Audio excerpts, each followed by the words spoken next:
Hello, welcome to the Magic with Mary podcast. I'm your host, Mary. Here we teach you how to gain confidence, be your most authentic self, and step into your power. If you feel stuck, you're in the right place because I'm going to help you release what's holding you back.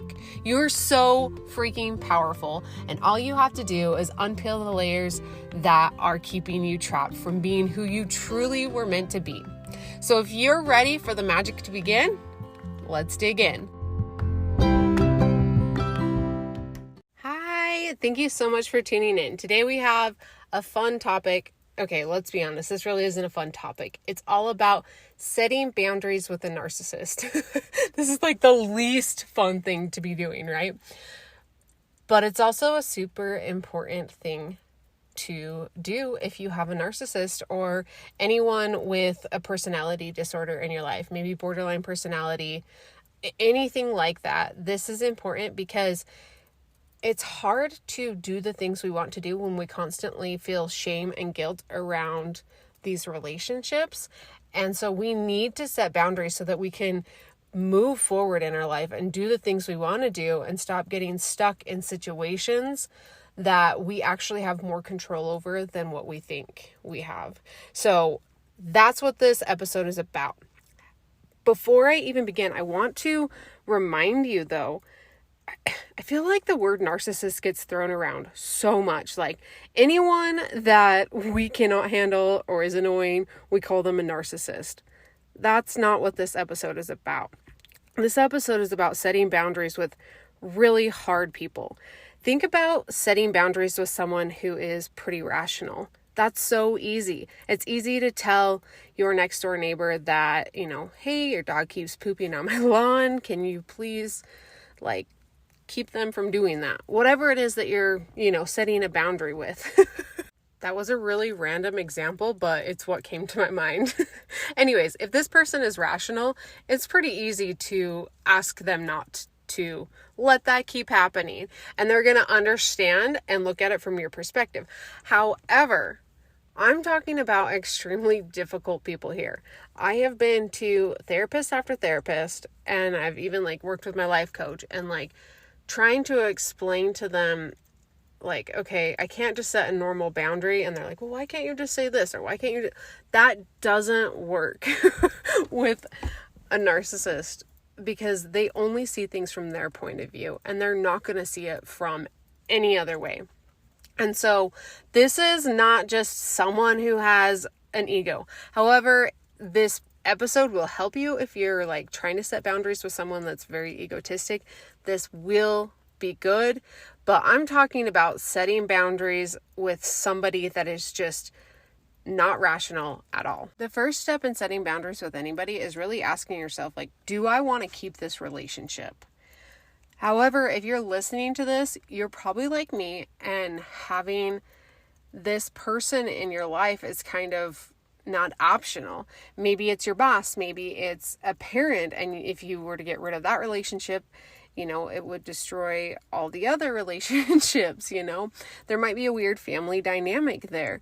Maybe it's a spouse, or maybe it's, a child, a sister, whoever it may be. It's somebody that you have commitments to in some area of life. And so you can't just say, I don't really care to keep this relationship going. I'm going to back off.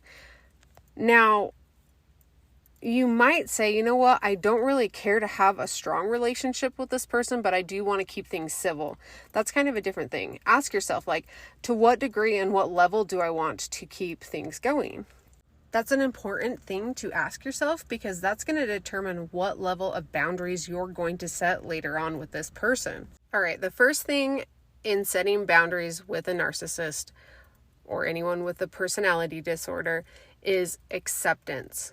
Okay? Acceptance for who you are, but more importantly, acceptance for who they are.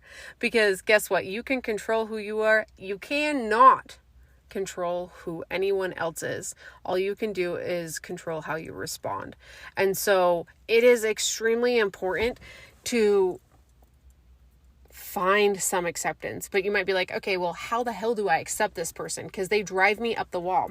The first step is to let go of that frustration. Stop trying to make them happy. Stop trying to get validated by them. Just stop. And that is not super easy, but it is more important that you find validation from yourself. Learn how to give yourself the pat on the back that maybe you need. Maybe your boss is a narcissist and they refuse to give you the validation you need. Learn how to do that for yourself. Learn how to remind yourself that you are doing a good job. You don't need anyone else to tell you you're doing a good job. If you know you are, accept it and feel good about it because you freaking deserve it. The next thing you want to do is find compassion for this person. Understand the real meaning behind what they say to you. What's the real message behind what they're saying? So let me give you an example. Maybe they're like, can't you just make 15 minutes out of your day just to talk to me or let me call you? No. And what does that person really mean? What it really means is, I love you so much and I just would like a few minutes of your day so I can talk to you. Yet they just don't know how to say it. So you have to have compassion. This person never learned how to talk and speak and communicate with people maybe the way you've learned how to communicate. And so you have to understand from their point of view, they're doing their best despite whether or not it's right. It might not be what you like. It might not be what you deserve, but that is how that person knows how to communicate, and you have to accept that. And it needs to come from a place of compassion and understanding that those behaviors are not them. It's not who they are, that those behaviors are how they act, right? You don't particularly hate that person. You might hate their behaviors. And so kind of separate those two and have really, really a deep understanding for what's going on and what their messages truly mean. Because more likely than not, what their messages really mean is something very sincere and kind. And so you can always just kind of like see what they say as a different point of view and what they really mean they're trying to say. One of the ways that I learned how to step away from a particular person like this in my life is by writing a goodbye letter to the version of them that I wanted them to be, right? Because I wasn't going to say goodbye to this person forever. However, I needed to let go of the version of them that I kept trying to get them to be. And the best way to do that was just write a letter to them, saying goodbye, and then allowing myself to grieve over that. I allowed myself time to understand that I was not going to ever get them to change. And that meant so much by saying goodbye to that person. It gave me closure and made me understand that it's going to be okay the way it is. And I can love them unconditionally despite how they treat me. Now, you don't have to write this letter and give it to them. In fact, I'm highly recommending that you don't do that because it's going to piss them off so bad. Don't do that. Write it to them like imaginary, and then maybe you can burn it or rip it up, throw it in the trash can. Just do it as like a little ritual to help you let go. The next thing to do is forgive them. This is so much easier said than done. But remember also, forgiveness takes time. So just maybe write them a letter telling them that it's okay and that you love them no matter what, and you can rip that up and throw it away. Again, you do not have to give that to this person. Like, I highly recommend that you don't. It's more or less for you and as a subconscious reminder to let your mind know that you're ready to release and let these things go. The last part of acceptance is finding some sort of benefit to having them in your life. Okay.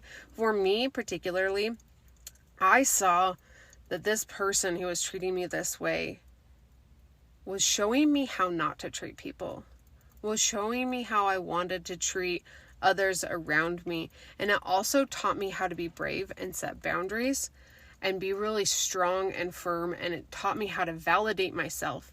So once you can find a benefit for having this like mean person in your life, it'll be a lot easier to find that compassion for them too. and it will help you forgive them. So find a benefit for having this person in your life. How have they shaped you in a good way? Okay, write that down, journal around it, and just really get that embedded into your mind so that every time you see this person, you actually can be grateful for what they have taught you. The next step is awareness. Take a week or so to pay attention and observe. Know what's triggering you about this person. Then you can maybe create a list and decide, maybe on a level, a scale, maybe 1 to 10, how annoying or frustrating these things are to you. So you can really get an idea of like where you want to set boundaries. You don't want to just be setting boundaries with this person without knowing what's really bothering you, right? I did this where I was just setting boundaries in every particular area with the person that I was struggling with. And what it did was make it 10 times more complicated and confusing for myself afterwards, because I realized there were some places I needed to let loose and not be so strict and firm. And so understand what's really bothering you and know how much it's bothering you. It's going to help you later on. Just really become aware of what you need to set boundaries with. That's when we go into setting the boundaries. Right here is super important. This is what one of my therapists taught me, and I will keep this for the rest of my life. Firm, fair, friendly. Her name is Heidi Riddle, by the way. She was my therapist who worked with borderline personality disordered people and people who had relationships with them. And that was like her specialty. She also worked with lots of narcissists. And so she was really good at knowing how to set boundaries with these people and how to help others set boundaries with them. And the 3 words that she always said was firm, fair, friendly. That is super important to remember. Despite the fact that this person is going to be 10 times harder to set boundaries with, you need to treat them like any normal person. You have to set boundaries with them just as you would any rational person. Now, that might not make sense.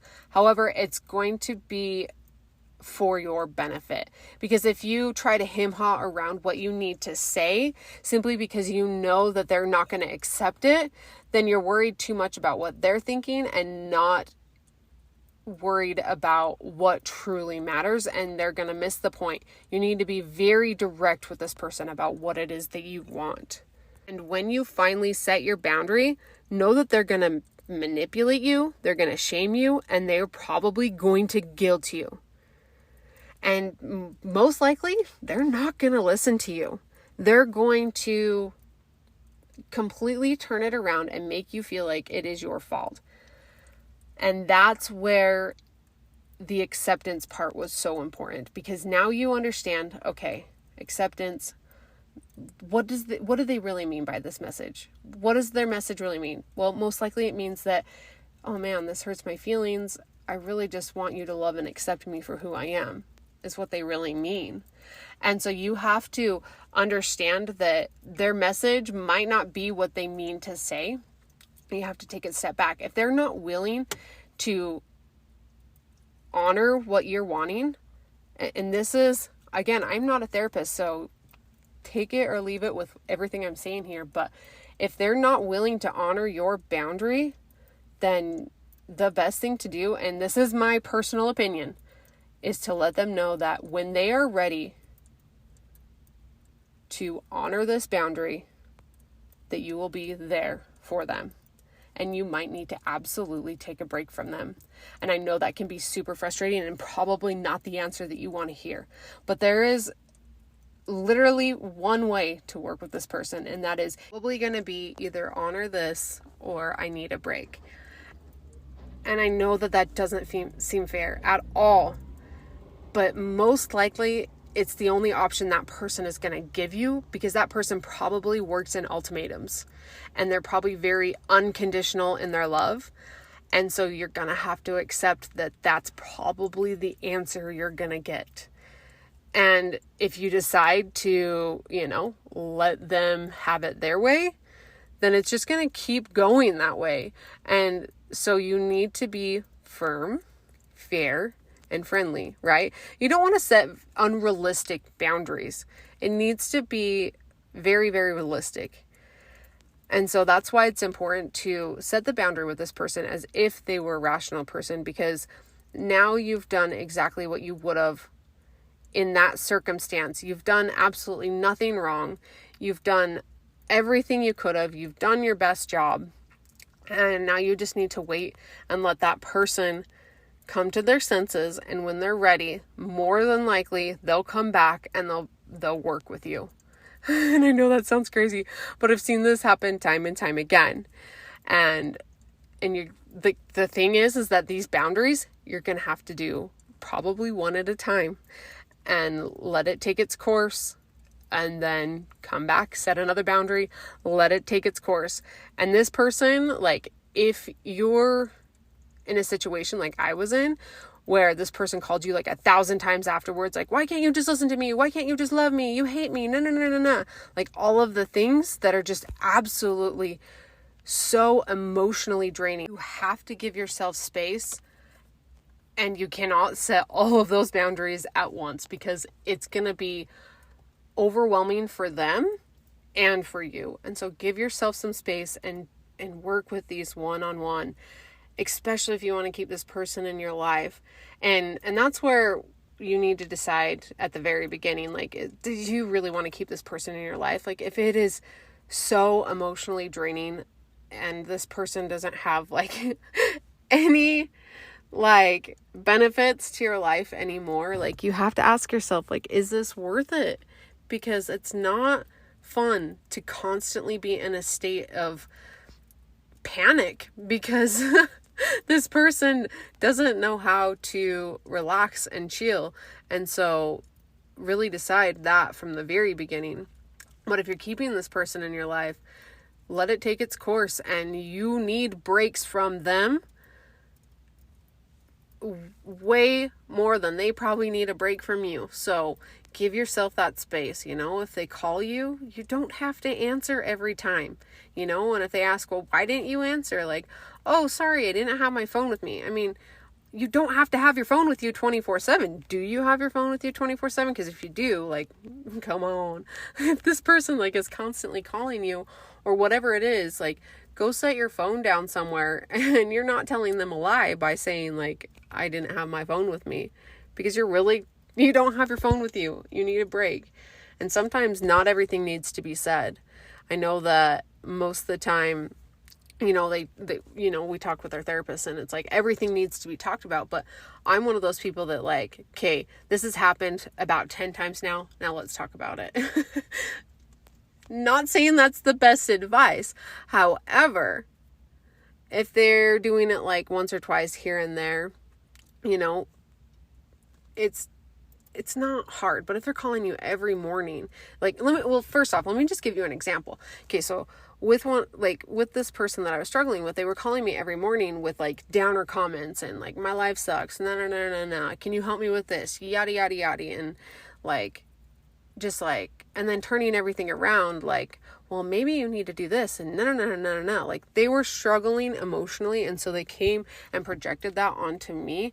Finally, I had to set the boundary, like, hey, like, I work in the mornings and I really like to get most of my work done. And so I'm not going to be answering my calls. Of course, that meant to them that I didn't love them anymore, yada, yada, yada, all of the things. But I said, okay, well, that's just what I need. And when you're ready to talk about it and understand it, give me a call and we'll talk. And I had a break from that person for about a week or two. And that was so nice, because then when they came back, they were more rational and they understood, and they stopped calling me in the weekdays. Of course, I had to remind them again about a year later. And that's okay. It's when you decide to keep a narcissist or someone with these personality disorders in your life, that's something that you have to be committed to, and you just have to understand that's the way it is. So don't get mad at them, because you're the one who's keeping them in your life. Something I want to remind you is to stay firm. Don't back down, and don't let them walk on you. Because if you back down, the boundaries they're not going to stick. They're not going to work. And you're just going to keep feeling like shit over and over and over again. So stay firm. And then one of the last things I want to remind you about is to release these negative emotions, okay? Because this person's probably going to guilt you, manipulate you, give you shame, all the things. Let me explain something here. Guilt and shame are two of the hardest emotions to process, and they are two of the emotions that will absolutely, without a doubt, keep you from manifesting the things that you want. And so try to find like a releasing ritual or something like that that can help you release these emotions. Something that I like to do is breath work that really helps me release a lot of these things. Set your intention before you do it. Maybe you set an intention to release these emotions.